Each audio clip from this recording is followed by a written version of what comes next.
कानपुर राष्ट्रीय विकलांग पार्टी के राष्ट्रीय अध्यक्ष के दीक्षित, महिला मोर्चा की राष्ट्रीय अध्यक्ष राजकुमारी शुक्ला के आज कानपुर नगर आगमन पर भव्य स्वागत हुआ। बैठक की अध्यक्षता राष्ट्रीय महासचिव वीरेंद्र कुमार ने की।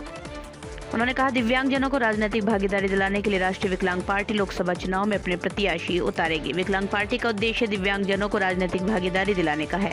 महासचिव वीरेंद्र कुमार ने कहा, दूसरी पार्टियां दिव्यांगजनों का वोट तो लेती हैं, लेकिन उनको राजनीतिक भागीदारी नहीं देती हैं। उन्होंने कहा, दिव्यांगजन ऐसी पार्टियों से सावधान रहें। सभी पदाधिकारी कार्यकर्ता अपने हक अधिकार के लिए लोकसभा चुनाव की तैयारी में जुट जाएं। जल्दी मंडल जिला अध्यक्षों की बैठक बुलाकर राष्ट्रीय अध्यक्ष के निर्देशों का पालन किया जाएगा। ये मुद्दा तो था, शुरू से रहा है, लेकिन एक बहुत अच्छा रूटीन चल पड़ा था जो 2014 तक चला। उसके बाद देश में एक नई सरकार आई जिसने विकलांगों को दिव्यांग नाम दिया। देखिए, विकलांग का मतलब होता है जिनके अंग कुछ करने को व्याकुल हों, और दिव्यांग का मतलब ये होता है माला पहना दो, फूल सुंघा दो, अगरबत्ती सुंघा दो और ये जिंदा रहेंगे। अगर सरकार चाह ले तो हर ब्लॉक में एक कैंप लगाकर या हर गांव में एक कैंप लगाकर, एक दिन आज इस गांव में, कल उस गांव में, या पंचायत स्तर पे, वो चाहे तो एक मुश्किल से 2 से 3 महीने के अंदर सारे प्रमाण पत्र बन सकते हैं। विकलांगों को सारी सुविधा, और ये बात हो गई थी पुरानी सरकार से, एकल खिड़की व्यवस्था की बात हो गई थी कि ब्लॉक स्तर पर एक खिड़की होगी जहां सारा कुछ, वहीं से विकलांगों की ट्राईसाइकिल मिलेगी, वहीं से बैसाखी मिलेगी, सारा कुछ वहीं का वहीं हो जाएगा। विकलांगों को भटकना नहीं पड़ेगा। भटकने से एक नुकसान और है, वो ये है कि हमारे बीच में ही बहुत सारे लोग दलाल पैदा हो जाते हैं और वो विकलांगों का शोषण भी करने लगते हैं। लेकिन अगर एकल खिड़की व्यवस्था हो जिसपे उनको किसी की मदद की जरूरत ज़्यादा ना पड़े और एक बार में वो जाएं और अपना काम करवा के आ जाएं, या मैक्सिमम 2 चक्कर लग जाए अगर ज़्यादा भीड़ हो रही है। लेकिन अगर सरकार इस टाइप का प्रशिक्षण और आदेश अपने कर्मचारियों को देती तो ही ये संभव था, जो आज तक आपने कभी सुना भी नहीं होगा।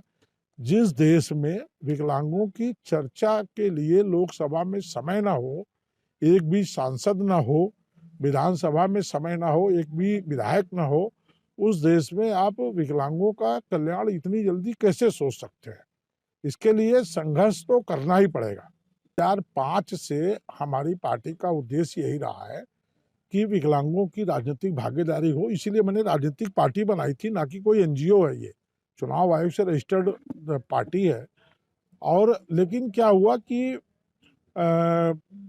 अभी एक थोड़ा छोटा सा अवसर मिलने की उम्मीद है कि जैसे जातिगत आधार पर आरक्षण करके उनको सीटें निर्धारित करने की बात कुछ पार्टियां उठा रही हैं। बिहार में शुरू भी हो गई, मतलब रिजल्ट भी आ गया। तो हमने सरकारों को चिट्ठियां लिखी हैं, हमने पार्टियों को चिट्ठियां लिखी हैं कि जो जहां भी जनगणना होती है नई, इस आधार पर कि जाति कितनी है, उसी आधार पर तो एक कॉलम विकलांगों का भी हो और वो आरक्षित हो, मतलब उसी हिसाब से हमें सीटें आरक्षित कर दी जाएं।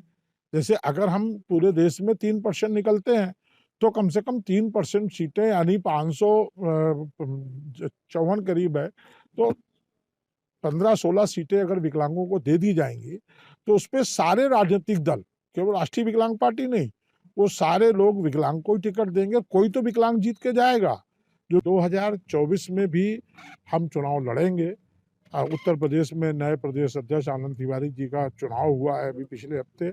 आज हम बैठे इसीलिए हैं कानपुर आके। कानपुर उत्तर प्रदेश में एक समय पर राजनीतिक राजधानी कहा जाता था कानपुर को, और आज भी मैं मानता हूं कि कानपुर उत्तर प्रदेश में एक राजधानी है राजनीतिक रूप से। तो हम लोग कैसे उत्तर प्रदेश में चुनाव लड़ पाए लोकसभा का, उसके लिए बैठे हैं।